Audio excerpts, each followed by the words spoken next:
We already reviewed both of them. Now it's time to take a look at how they compare. Google against Apple, Android versus iOS, playfulness against simplicity. I'm Joe from Nerd Herd. This is Android 5 versus iOS 8.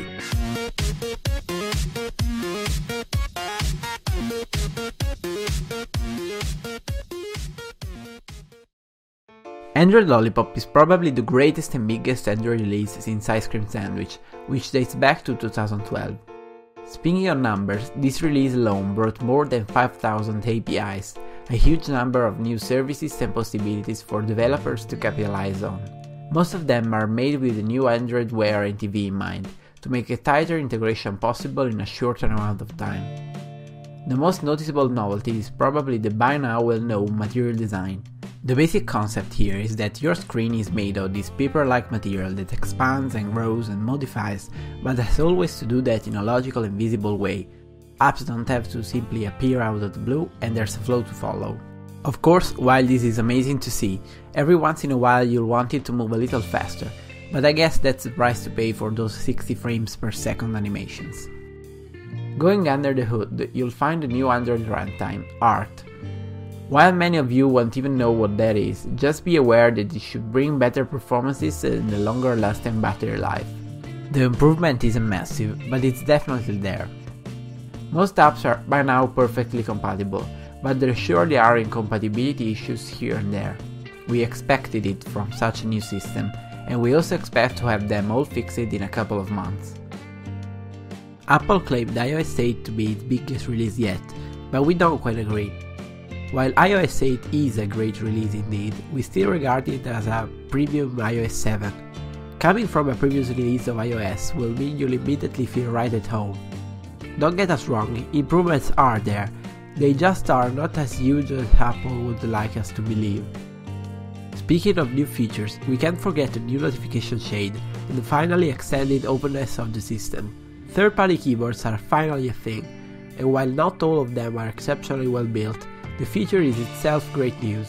Besides, you can now finally have multiple sharing options like Evernote, Pocket, Twitter and much more, something unacceptably missing in iOS 7. Some new tricks are also found in the camera, where you now have time-lapse mode, selfie timer and some useful new filters in the photo editor. Stock keyboard has been renewed too, and you can now take advantage of its predictive capabilities. You'll also find a new app called Health, following the trend set by Samsung, which will allow you to take note of your general health status through data and measurements, but that's going to be useful only when paired to wearables or other external devices. Besides, Apple's continuity makes having multiple Apple devices a seamless experience, giving you the possibility to start on a device what you left stopped on another, including some useful extras like answering calls or messages on your Mac. In a word, we could describe iOS 8 as a modernization of the Apple mobile operating system, something that takes a step forward towards 2014 standards. iOS 8 lock screen is practically the same as iOS 7, with the classical iOS options. Swipe right to unlock, swipe a notification to open it, and swipe up to open the camera. On the other hand, Android Lollipop lock screen is a huge update from KitKat. There are 3 intuitive shortcuts on the bottom. The one on the right to the camera, a vertical swipe will unlock the device, and the icon on the left will bring you to the dialer. Well, yeah, if we had one, you know. The biggest improvement, however, is the possibility to finally interact with the notification in a decent way directly from the lock screen. A swipe down will expand them and allow you to do all sorts of stuff you couldn't do on previous versions of Android, and that's something we really appreciated. The iOS notification bar has been significantly upgraded. You can now quick respond to messages or interact with tweets and posts directly from the notification shade, which has been simplified from the old and messy 3-tabbed panel to the new 2-tabbed one. On the left panel, you'll find the iOS version of widgets. They are not as powerful as Android ones yet, but we covered some of the most interesting widgets in a couple of videos which I'll link below. On the other hand, Android has brought some interesting new features too.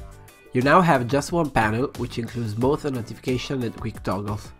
To access them, however, you'll have to swipe a second time. Too bad that toggles customization is still missing, but we find that this organization is much more clever than the previous one.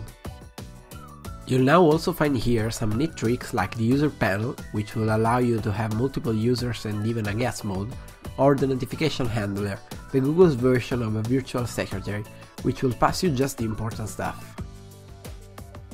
You probably won't notice any differences between iOS 7 and iOS 8 apps, simply because they are usually hidden.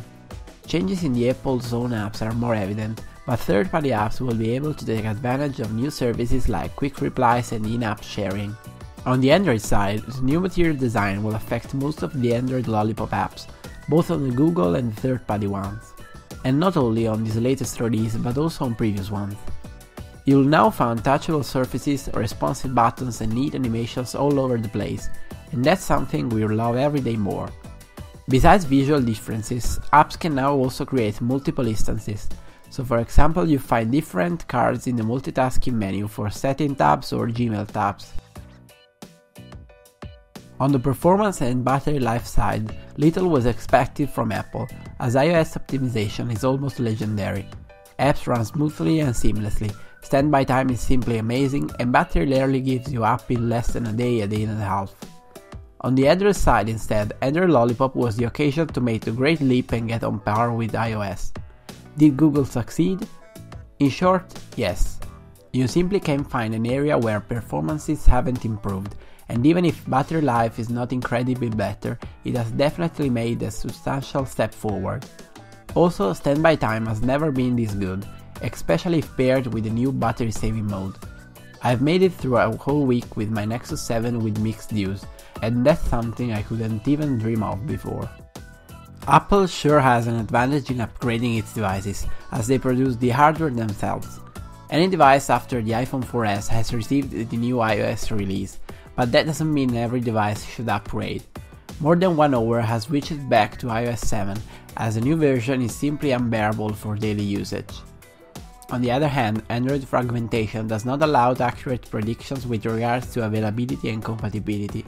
Up for now, just a bunch of devices are on their way to get their Lollipop upgrade, including obviously the Nexus family, the Motorola devices from the last 2 years, the HTC One, M7 and M8, and the most recent Samsung and Sony mobile devices. In a matter of time, rollouts will probably cover a period starting now and up to January, so you just have to hold on and wait for your manufacturer to get at work. So let's get to the point. Both iOS 8 and Android Lollipop represent significant milestones in their respective ecosystem, and they surely blaze a trail for the upgrades to come. On one hand, an elegant, smooth and always more open system. On the other, a playful, enjoyable and always more reliable solution. So different, but at the same time a little closer. Let the battle continue. We'll be here to enjoy the show.